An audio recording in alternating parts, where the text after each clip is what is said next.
What is spiritual awakening? Or some people may know it as Kundalini awakening and just waking up from the matrix. For 40 years of my life, I've never heard of the term spiritual awakening. And it's not something I planned. It's not something that I set as a goal or to-do list. It's something that just kind of set in the path for myself. And when I started to discover what this really is, I found that it's the same for most people that comes across this path. My name is Garrett and I'm here to help entrepreneurs in the awakening journey. So if you're like me back then, you probably wouldn't have heard of the word spiritual awakening if you're going through this process in the early stage. The process in itself, the journey in itself of spiritual awakening, for different people, every person's experience is unique. So I don't proclaim to share with you what a predefined path is. But if I can just use my own experience as a guide to share with you a bit of a light into this path, hopefully it'll help you navigate on your own journey. What would be the stage that I would say that it started to happen and what it really is? If I start to share with you my journey, I guess you'll appreciate what I define as spiritual awakening. So back in a year and a half ago, I started feeling like I'm getting downloads. And I've never really used this term before, except for downloading files from the internet. But this is like downloading stuff on my head. And now on reflection, when I look back at some of the greatest inventors, scientists like Einstein, Tesla, they say that they didn't come up with these ideas, somehow it got downloaded onto them. But other people like Da Vinci, famous musicians, artists, poets, entrepreneurs, even athletes, when they're in flow, like imagine Michael Jordan when he's at his peak, with the buzzer, with a few seconds to go and he has the chance of winning shots. He's not really using his logical brain to see, oh, what technique have I studied all this year and how can I shoot this next play and get the ball into the basket.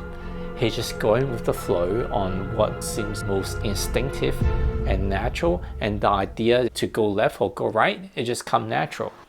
So maybe just one day you wake up, hey, I want to go to the beach for a swim today. That idea just kind of got downloaded spontaneously. If you never really been much of a beach person and it just came up, or maybe one day you just, hey, that's a restaurant I haven't been for a long time, I want to go to that restaurant. Again, that idea got downloaded. Maybe I want to call a friend that I haven't seen for a long time. So these things that you don't do normally and it suddenly comes up, where did that thoughts come from? Because most of us, when we brought up with the thinking that the brain, we control the brain. We can think of ideas, we can put in action plans based on our thoughts, and then we can make things happen accordingly, right? But if you try to meditate, even within half a minute of trying to quiet with no thoughts, for most people it's impossible. Because, well, it's not really impossible, but it seems like it's impossible because thoughts are just coming in. Have you ever heard of people or heard yourself saying that, I can't quiet my mind, that my mind is always thinking? Well, that's with all people. The mind just doesn't stop. It just keeps going and going. There's always, there's more, there's more, there's more. So if you told your mind to, or your brain to sit still and be quiet, and yet it's busy chattering away, who controls it? Where does those random thoughts come from? Who's the boss? And some people say, well, it's our subconscious mind. And the subconscious mind is the stuff that you're doing repeatedly, like you get up, you brush your teeth, you don't have to think of how to brush your teeth. When you're putting your pants on, you don't have to think about how to put your pants on because you put it on so many times. And you can see you've conditioned your body. Even moving your fingers or how to walk, it comes very naturally. Telling your heart to pump, all this coming naturally.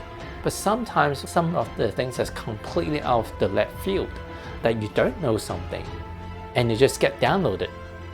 And science these days are catching up to the spirituality side and coming to almost in agreement that consciousness lives beyond the brain. There are people that have certain accident, injury that pretty much brain dead for a few seconds or for a few minutes, but yet when they come back and the brain is functional, they have recollection of what happened. So if the parts of the brain that meant to be recording this information suddenly go offline, and if that is the only operating system, then where are those memories being stored? Where are those ideas coming from? When thoughts started downloading onto me, and I started recognizing, having the awareness to recognize that this is unusual, because I suddenly have urges to do stuff that I didn't. And it's not just a once-off, like, hey, I feel like going to the pool today, I don't normally feel like swimming. I'm talking about my whole life, I never felt like gardening. And now I felt like spending time in nature and gardening.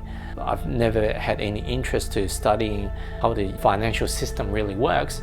Finance is not my biggest passion. And suddenly I have an urge to do so and go quite extensively into it.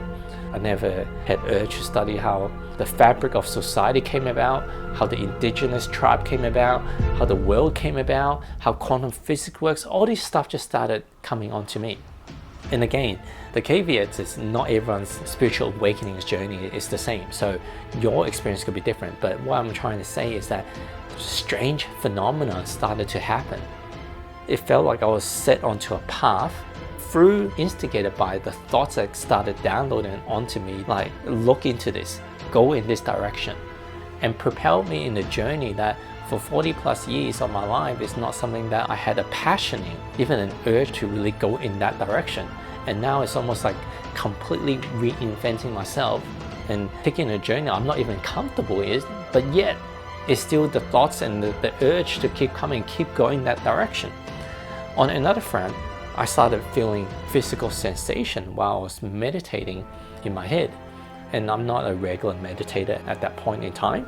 It's just that all the personal development work that I've done, and I know that there's a lot that I know on my logical brain, but the things that triggers me, my reptilian brain is kicking in before my logical brains get to kick in. So which means that if there's a situation, if my kids are doing certain things that triggers me, I'm reacting and the damage is already done. If my spouse looks at me a certain ways, I'm being triggered.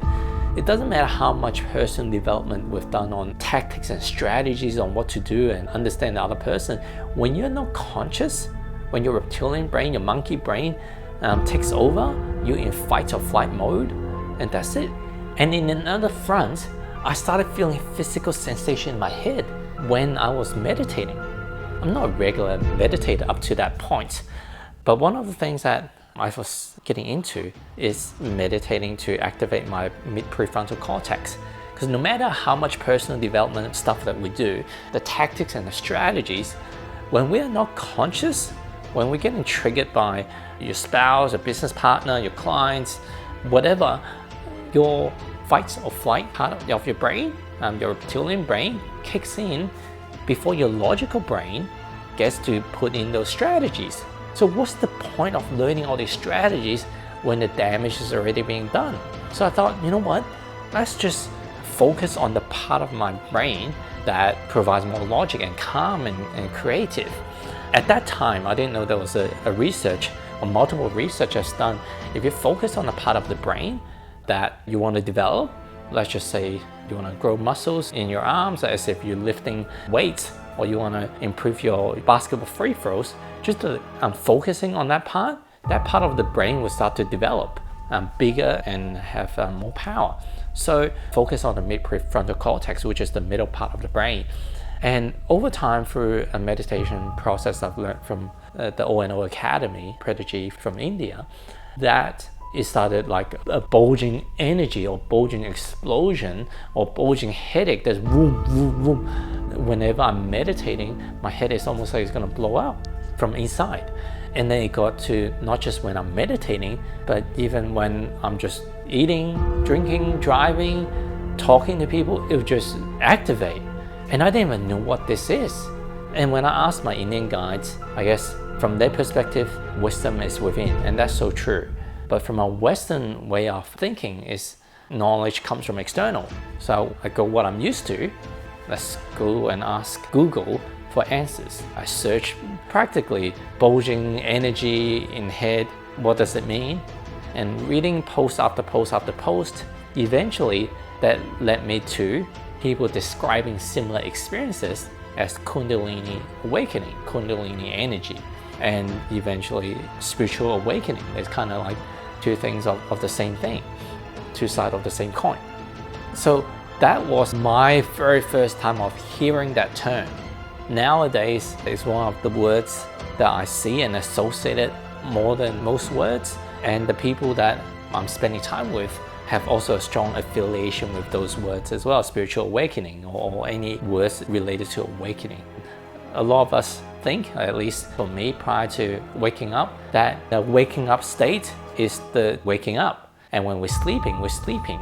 And if you're dreaming, you're dreaming. But now it's once you wake up, it's almost like in the movie Matrix. When you're waking up, you're kind of asleep because this is not real. This is just as it is real, but it's only an aspect of the entirety. It's not the be all and the end all. But it feels like that it is in our dream, which is in our waking up time. It feels like that it's so real. This is the be all and the end all. If we die, that's it. Life is GG, it's game over. And when we're sleeping, we're wasting time. When we're dreaming, we can actually, there's other dimensions that we can get into. Some of the common patterns that I've seen from my own experiences and other people's experiences typifies what initiate a spiritual awakening. Some people it's gradual, and from a young age or maybe from 5-10 years ago already started studying towards spirituality. Usually it's instigated by some sort of event. I would call it you're back into the corner type of event, which means that you either have relationships, major relationship challenges, maybe on the verge of breakup with your longtime partner, you have a health crisis, or maybe a death of a loved one, or maybe you're losing a body part, or maybe you're facing financial crisis. And normally as entrepreneurs, when there's a challenge, what do? Okay, work harder and find ways, be resourceful to solve it. And once we solve it, you go, man, that conditioned me to be stronger, bigger, and better. But it's still entrapped in the illusion that everything happened because of our ego self, of what did we do as humans. And when you're back into a corner, what's unique about that is basically, if you're facing a business crisis, you've got no other options. You've tried every tactic, strategy, resource you've gone. Yeah, you can try again, but nothing seems to work, and you're basically on your knees to say, oh my God, like your identity and your self-worth for who you are is completely collapsing. You've got no choice but to surrender to God, to the universe, or some greater power. Please help me. There may be certain tendency of even suicidal in certain cases. And on your relationship side, same thing. Like no matter what you have tried, you bang your head against the wall, and a dear relationship that you're working on, whether it's with your spouse or with your kids, it's just not working out to the point of devastation. That you are coming to grips of what you associated with your life path, of how your dream life is going to be. Think of it as almost like the 180. The complete opposite is happening. And so you're devastated, or you suffer some crisis in your health that is terminal and it's permanent. Again, it's very different to how you envision life to be. I've tried everything, I've seen every doctor, and there's no hope, and you start to surrender. Now, the beauty of that is in those moments when you have surrendered, you've allowed space for the greater power, the universe, for God to kick in. If you're always the one that's driving the steering wheel, even if the car can auto steer, you never gave it a chance to demonstrate that to you. So through a lot of these crises, it lets the God, the divine matrix, and everything else to kick in to show you there is more to life than you. And that's when I started to realize that, hey, even if I'm that brilliant, I didn't get to create the brain that can create all the intelligence ideas, smart ideas from. I didn't get to choose, at least from my human self, where I was being born. If I was born in a third world country, if I was born with no hands, no arms, or have half a brain, or if I'm blind, or I have no food around me, would I turn up the same? No way. So I started to realize, and in this process of spiritual awakening, most people start to realize there is a force much greater than themselves. The more that they could come to grips with it and surrender more and more to the greater force, the more they start to see synchronicity and miracles start to happen.